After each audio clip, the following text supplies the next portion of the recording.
जाति की बातें करना कुछ लोगों के लिए फैशन बन गई है। पिछले 30 साल से सदन में आने वाले ओबीसी समाज के सांसद दलों के भेदभाव से ऊपर उठ करके एक होकर के 30-35 साल से मांग कर रहे थे कि ओबीसी कमीशन को संवैधानिक दर्जा दिया जाए। जिन लोगों को आज जातिवाद में मलाई दिखती है, उनको उस समय ओबीसी समाज की याद नहीं आई। ये हम हैं जिन्होंने ओबीसी समाज को संवैधानिक दर्जा दिया। पिछड़ा वर्ग आयोग आज संवैधानिक व्यवस्था में जो है। आदरणीय अध्यक्ष जी, हर सेक्टर में एससी, एसटी, ओबीसी को ज्यादा से ज्यादा अवसर मिले, उस दिशा में हमने बहुत मजबूती के साथ काम किया है। मैं आज इस सदन के माध्यम से देशवासियों को उनके सामने एक अहम सवाल रखना चाहता हूं। और अध्यक्ष महोदय, जरूर देशवासी मेरे इस सवाल पर चिंतन भी करेंगे और चौराहे पर चर्चा भी करेंगे। कोई मुझे बताएं, क्या एक ही समय में संसद में एससी वर्ग के एक ही परिवार के 3 सांसद कभी हुए हैं क्या? एससी वर्ग के एक ही परिवार के 3 सांसद कभी भी हुए क्या?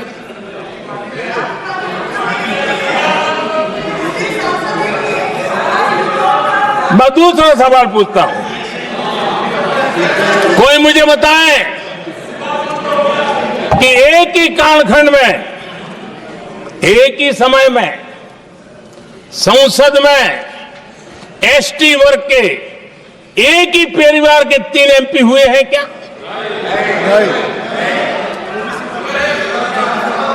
आदरणीय अध्यक्ष जी, कुछ लोगों की वाणी और व्यवहार में कितना फर्क होता है, मेरे एक सवाल के जवाब में मिला।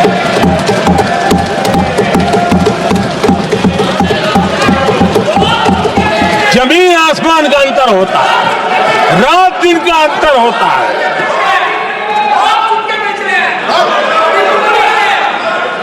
आदरणीय अध्यक्ष जी, हम एससी एसटी समाज को कैसे सशक्त कर रहे हैं? आदरणीय अध्यक्ष जी, समाज में तनाव पैदा किए बिना एकता की भावना को बरकरार रखते हुए समाज के वंचितों का कल्याण कैसे किया जाता है, इसका मैं एक उदाहरण देता हूं।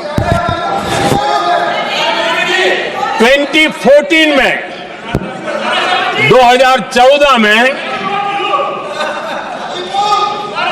2014 से पहले हमारे देश में मेडिकल कॉलेजों की संख्या 387 थी। 2014 के पहले मेडिकल कॉलेज की संख्या 387 थी। आज 780 मेडिकल कॉलेज हैं।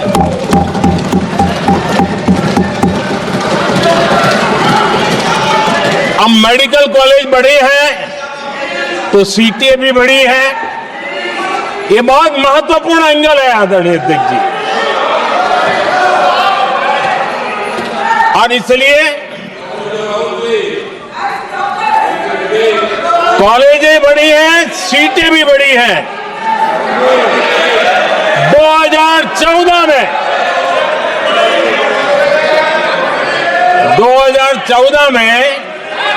हमारे देश में एससी छात्रों की 2014 से पहले हमारे देश में एससी छात्रों की एमबीबीएस की सीट 7,700 थी। हमारे आने से पहले दलित समाज के हमारे 7,700 युवा डॉक्टर बनने की संभावना थी। 10 साल हमने काम किया, आज संख्या बढ़कर एससी समाज के 17,000 एमबीबीएस डॉक्टर की व्यवस्था की है। कहां 7,700 और कहां 17,000? अगर दलित समाज का कोई कल्याण का और समाज में तनाव लाए बिना एक दूसरे के सम्मान को बढ़ाते हुए, आदरणीय अध्यक्ष जी, 2014 के पहले एसटी छात्रों के लिए एमबीबीएस की सीटें 3,800 थी। आज ये संख्या बढ़कर लगभग 9,000 हो गई है।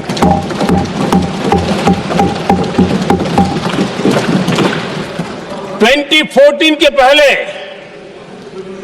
ओबीसी के छात्रों के लिए एमबीबीएस में 14,000 से भी कम, 14,000 से भी कम सीटें थी। आज इनकी संख्या लगभग 32,000 हो गई है। ओबीसी समाज के 32,000 एमबीबीएस डॉक्टर बनेंगे। आदरणीय अध्यक्ष महोदय, पिछले 10 साल में हर सप्ताह एक नई यूनिवर्सिटी बनी है।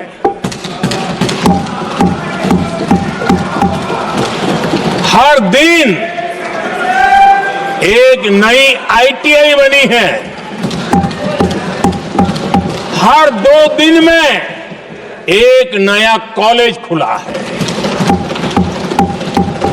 सोचिए, एससी, एसटी, ओबीसी हमारे युवा युवतियों के लिए कितनी वृद्धि हुई है, इसका आप अंदाज लगा सकते हैं।